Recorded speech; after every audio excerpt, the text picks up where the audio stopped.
Okay, so today we'll be talking about the turning the century and world wars from 1900s to 1945.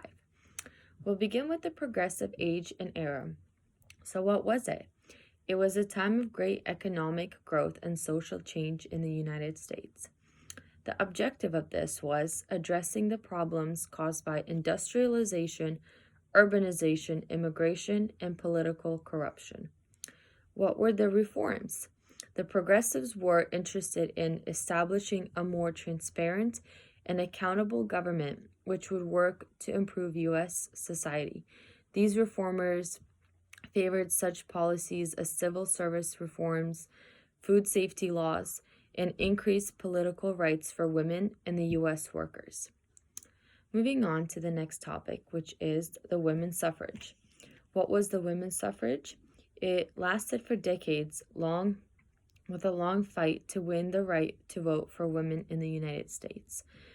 The 19th Amendment has a significance because that is when, on August 18th, 1920, this amendment was ratified in the U.S. Constitution, and it granted American women the right to vote. That is a very major change in history. And it is important because it has promoted human welfare in numerous ways, all around in general. Finally, we have World War I and World War II.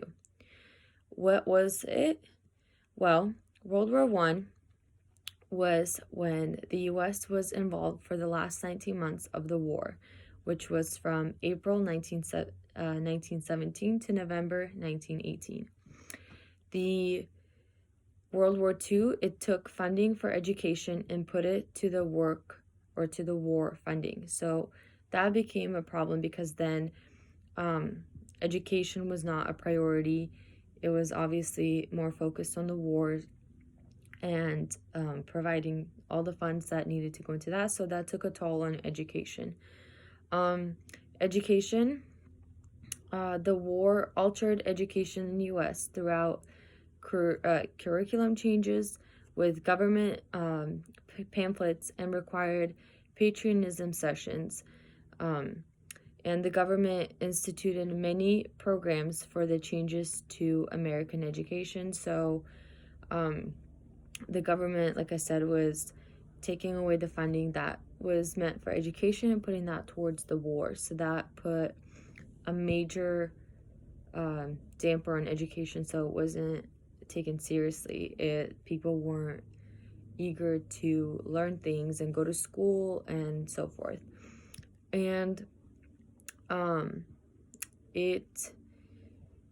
for women, it became actually a great thing, although the war was not a great thing. But for women, it provided them with jobs, so they took over when the men left for the war. So at that point, women took it upon themselves to fill in the schools and educate young kids, and they later on continued to stay in those roles because they thought, well, since men could do anything, now we're women, we can also do anything. We have the right to vote now.